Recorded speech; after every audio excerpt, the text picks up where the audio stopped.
Hi viewers, welcome to Peter மாமா சமையல். இன்றைக்கி நம்ம இந்த வீடியோவில் என்ன பார்க்க போகிறோம் அப்படின்னா, காலிஃப்ளவர் 65 வந்து எப்படி செய்கிறதுன்னு தான் பார்க்க போகிறோம். அது வந்து சின்ன பிள்ளைங்க ரொம்ப டேஸ்டியாக விரும்பி சாப்பிடுவாங்க. ரொம்ப சுவையாக மொறுன்னு நல்ல டேஸ்ட்டில் சாப்பாடுக்கு நம்ம பயன்படுத்தலாம். அதை எப்படி செய்கிறது நம்ம இன்றைக்கி வீடியோவில் பார்க்க போகிறோம். வாங்க எப்படி செய்கிறத பார்க்கலாம். அப்புறம் இன்னொரு விஷயம், முக்கியமான ஒரு விஷயம், மறந்துடாமல் சப்ஸ்கிரைப் பண்ணுங்கள். வாங்க வீடியோக்குள்ளே போகலாம். வானல் எடுத்து ஸ்டவ்வில் வச்சுக்கலாம். அதில் கொஞ்சம் தண்ணி சேர்த்து நல்லா சூடாகட்டும்.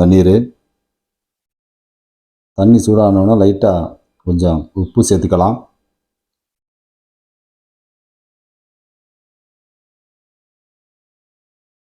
பாருங்க, அதோட ஒரு 1/4 டீஸ்பூன் அளவுக்கு மஞ்சள்தூள் சேர்த்துக்கலாம். சேர்த்து அதை லேசாக நல்லா கலந்து விட்டுடலாம். அதோடு நம்ம ஏற்கனவே வாங்கி வச்ச காலிஃப்ளவர் பூவை வந்து கட் பண்ணி வச்சுருக்கோம். அந்த கட் பண்ண பூவை இந்த தண்ணி கொதிச்சோன்னே அதில் உள்ளே போட்டுடலாம்.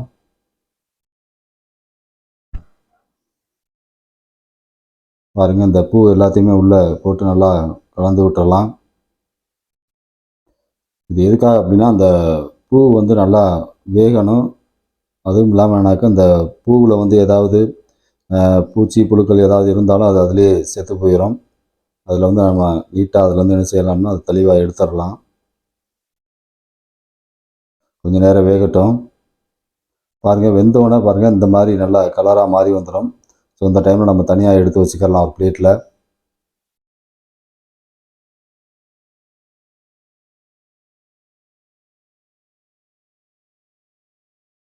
நல்லா வடிகட்டி அதை தனியாக ஒரு பிளேட்டில் எடுத்து வச்சுக்கலாம். அதோட இந்த 65க்கு தேவையான மசாலாவை எடுத்து ரெடி பண்ணிடலாம். அதோட கொஞ்சம் சில்லி பவுடர் 1 டீஸ்பூன் சேர்த்துக்கிறேன். அதோட கொஞ்சம் சால்ட்டு சேர்த்துக்கிறேன். அதோட 2 டீஸ்பூன் அளவுக்கு இஞ்சி பூண்டு பேஸ்ட்டு நம்ம சேர்த்துக்கலாம். அதோட கார்ன்ஃப்ளவர் மாவு ஒரு 5 ஸ்பூன் அதில் சேர்த்துக்கலாம். அதோட 1 டீஸ்பூன் அளவுக்கு அரிசி மாவு அதில் சேர்த்துக்கலாம். அதோட 2 டீஸ்பூன் அளவுக்கு மைதா மாவு அதோட சேர்த்துக்கலாம். அதோட ஒரு முட்டை எடுத்து நம்ம அதோட உடைச்சதை ஊற்றி அதை நல்லா கலந்து விட்டுடலாம், மிக்ஸ் பண்ணி விட்டுடலாம். இந்த மாவு எல்லாம் மசாலா எல்லாமே நல்லா கலக்கிற அளவுக்கு மிக்ஸ் பண்ணி விட்டுறணும். அதோட நம்மளுக்கு கலருக்கு தேவையான கொஞ்சம் ஃபுட் கலர் வந்து நான் சேர்த்துக்கிறேன். சேர்த்து நம்ம தேவையான அளவுக்கு கொஞ்சோண்டு லைட்டாக தண்ணீர் ஊற்றி நம்ம அந்த மாதிரி மசாலா மாதிரி இந்த மாவை நல்லா பிசைஞ்சு இந்த மாதிரி பதத்தில் நம்ம எடுத்துக்கலாம் மசாலாவை. அதோடு நம்ம ஏற்கனவே வந்து நம்ம பாயில் பண்ணி வச்சுருந்த அந்த காலிஃப்ளவர் நம்ம உள்ளே சேர்த்து நம்ம அதை மிக்ஸ் பண்ணிடலாம் மசாலாவோட. மசாலாவோட பாருங்கள், இந்த மாதிரி நல்லா கோட் ஆகிற அளவுக்கு நல்லா கலந்துக்கிறணும். நல்லா மசாலா ஃபுல்லாகவே படுற அளவுக்கு நல்லா கலந்து ஒரு அரை மணி நேரத்துக்கு பாருங்கள் இந்த மாதிரி பதத்தில் நம்ம ஊற வச்சிடலாம். அதை ஒரு அரை மணி நேரம் ஆகட்டும். இப்போ காலிஃப்ளவர் நல்லா ஊறிடுச்சு.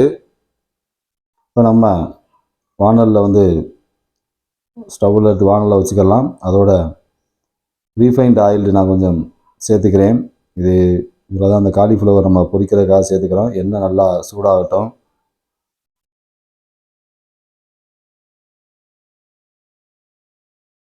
எண்ணெய் நல்லா சூடானதுக்கப்புறம் நம்ம இந்த மாதிரி என்ன செய்யணும்னா அந்த மசாலா தடவிய காலிஃப்ளவரை நம்ம எடுத்து எண்ணெயில் அப்படியே போட்டுடலாம். இது வந்து கொஞ்சம் தனித்தனியாக கலக்க போட்டால் கொஞ்சம் நல்லாயிருக்கும்.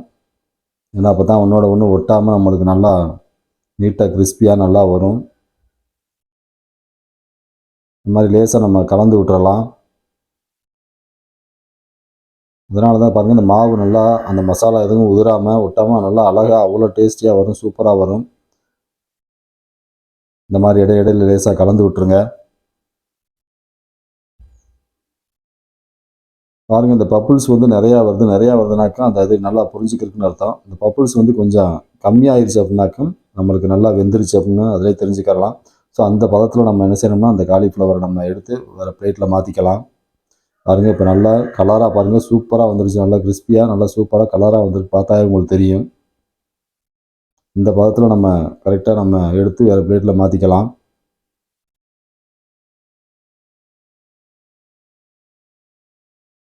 அதே மாதிரி நம்ம மீதம் இருக்கிற அந்த காலிஃப்ளவரையும் நம்ம 65 போட்டுடலாம். மறுபடியும் அதில் எண்ணெயில் போட்டு நம்ம அதே மாதிரி நம்ம லேசாக வதக்கி விட்டு அதை நம்ம பொரித்து எடுத்துக்கலாம். பாருங்கள், இந்த மாதிரி லேசாக நம்ம அதை கலந்து விட்டுறணும். அப்போ தான் நம்மளுக்கு அது ஒட்டாமல் நல்லா தனித்தனியாக நல்லா நீட்டாக சில்லி வரும். பாருங்கள், இந்த பப்புள்ஸ் நல்லா குறைஞ்ச டயத்தில் நம்ம இந்த மாதிரி வெந்தோன்னு நம்ம எடுக்க ஆரம்பிச்சிடலாம். பாருங்க கைஸ், இது வந்து எப்படின்னாக்கும் சின்ன பிள்ளைங்க நம்ம விரும்பி நல்லா சாப்பிடுவாங்க. உங்களுக்கு பார்த்தாவே தெரியும், நல்லா கலர்ஃபுல்லாக நீட்டாக இருக்கும், மொறு மொறுன்னு இருக்கும், செம்ம டேஸ்டியாகவும் இருக்கும். அதோடு நம்ம கொஞ்சம் ஒரு கைப்பிடி அளவுக்கு கருவேப்பிலை எடுத்து நம்ம அதே ஆயிலே நம்ம இந்த மாதிரி அதை பொரித்து எடுத்துக்கலாம். எடுத்து நம்ம அதில் சில்லியில் நம்ம மேலாப்பில் போட்டுக்கலாம். அது மட்டும் இல்லாமல் நம்ம ஆனியன் வந்து பெரிய வெங்காயம் நல்லா ரவுண்ட் ஷேப்பில் நல்லா கட் பண்ணி எடுத்து அதில் நம்ம வச்சுக்கலாம். அதே மாதிரி எலுமிச்சைப்பழம் இருந்தால் அதை நாளாக கட் பண்ணி நம்ம அதில் சேர்த்துக்கலாம். இந்த சில்லியோட எலுமிச்சைப்பழத்தை நல்லா புழிஞ்சு விட்டு அந்த வெங்காயத்தோடு சேர்த்து சாப்பிடும்போது செம்ம டேஸ்ட்டாக இருக்குங்க. நீங்கள் ட்ரை பண்ணி பாருங்கள், எப்படி இருக்குன்னு உங்களுக்கே தெரியும். பார்க்கையிலே பாருங்கள், நல்லா ஒரு நாவில் எச்சில் ஒரு சுவையாக இருக்குது. ஓகே கைஸ், இதே மாதிரி நீங்களும் வீட்டில் ட்ரை பண்ணுங்கள். மறக்காமல் பீட்டர் மாமா சமையலை சப்ஸ்கிரைப் பண்ணுங்கள், பெல் ஐக்கானை கிளிக் பண்ணுங்கள். தேங்க்யூ ஃபார் வாட்சிங்.